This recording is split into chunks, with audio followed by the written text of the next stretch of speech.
पूर्वी दिल्ली निगम पार्षदों ने अधिकारियों पर सवाल उठाए कि भ्रष्ट अधिकारियों को अच्छे अच्छे पद दिए जा रहे हैं और ईमानदार अधिकारियों को सस्पेंड किया जा रहा है। सभी निगम पार्षदों ने आज निगम हाउस में नए कमिश्नर के सामने प्रस्ताव रखे कि जो भी भ्रष्ट अधिकारी है उन्हें हटाया जाए और जिन ईमानदार अधिकारियों को हटाया गया है उन्हें ड्यूटी पर वापस भेजा जाए।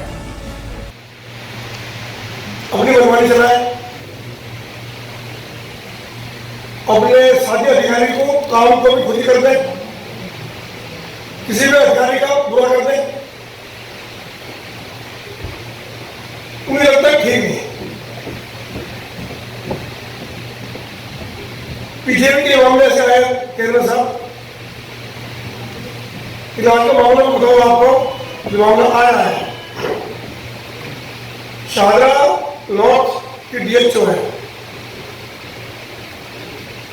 उनके खिलाफ बिना किसी नोटिस के, बिना किसी जांच के, बिना नियमों का पालन करते हुए और अपना अधिकार क्षेत्र न होते हुए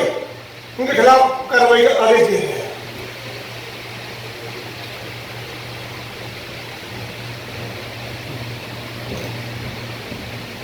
बड़ा दुख कहना पड़ रहा है कि पूरे निगम के अंदर तो हमारे पास ईमानदार कर्मचारी है ही कम है, जो है भी उनको रहने का अधिकार नहीं है।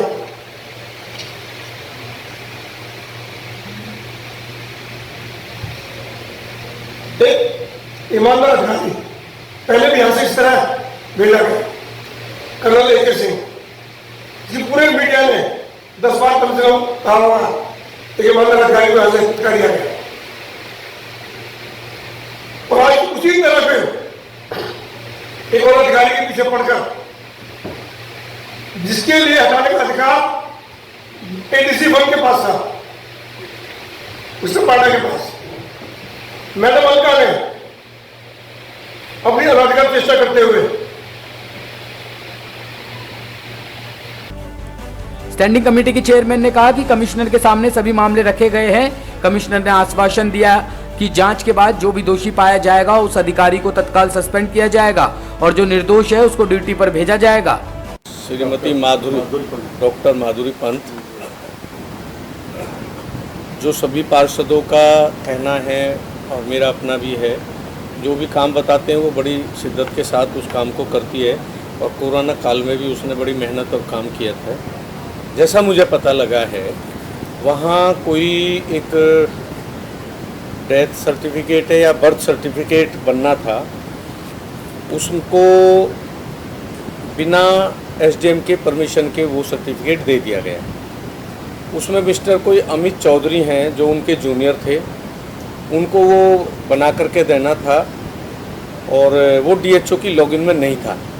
DHO को जो काम करना वो केवल इतना काम है कि वो एड्रेस को वेरीफाई करती है कि ये एड्रेस ठीक है या गलत है। बाकी सारी चीज़ अमित चौधरी नाम का जो वहाँ उनका सब रजिस्ट्रार है जो भी है वो उसको तय करना होता है। लेकिन इसी बीच कंप्लेंट विजिलेंस में गई और विजिलेंस ने फाइल बना करके उस पर कार्रवाई की। उस पर कार्रवाई, अब जो सब लोग थे इस बात को विरोध कर रहे थे कि जब कोई भी केस हो, कोई भी कंप्लेंट हो, उससे जिस पर भी आरोप लगते हैं उससे उसके बारे में चर्चा की जाती है, पूछे जाते हैं, उसका व्यू पूछा जाता है और उससे सीनियर ऑफिसर के कमेंट्स लिए जाते हैं। तो इस केस में ना तो माधुरी पंत से कोई वार्तालाप किया गया, कोई बात की गई, ना उसके कोई व्यू लिए गए और उसी तरह से जो DC महोदय हैं उस वार्ड नॉर्थ जोन के, उनसे भी उस पर कोई कमेंट्स नहीं लिए गए। वो सीधी फाइल आई और उस पर क्या नाम है उनका, मैडम अलका मैडम ने उसमें अपने फाइल चला दी, कमिश्नर से परमिशन लेकर के CVO भेज दी, CVO से होकर के आ गई और उन पर RDA लगा दी, जो हमारे अपने अनुसार जो हम जो सोचते हैं वो गलत है, गलत प्रक्रिया है। जब कोई भी मान लो कितना भी बड़ा क्रिमिनल है उससे कोई भी अपनी बात, अपना वकील रखने की, अपनी दलील देने का उसको मौका दिया जाता है, उससे बात ही नहीं करी गई है और इन बिटवीन उससे कोई बात नहीं, उसको पता नहीं है। जब वो केस आया निकल करके, जब CVO से भी फाइल वापस आ गई तब उसको पता लगा इस बात का। तो माननीय हमारे नेता सदन ने इस बात को संज्ञान लिया, इस पर बात उठाई है और जबकि वो जो बात है शायद वो उसकी इंचार्ज है नॉर्थ की, इस नाते उन्होंने साइन किए, जबकि वो जो इसका स्वास्थ्य वाला है वो पांडा जी उसको देखते हैं। तो मैं समझता हूँ कि अनाधिकार चेष्टा की गई है और इस पर जो है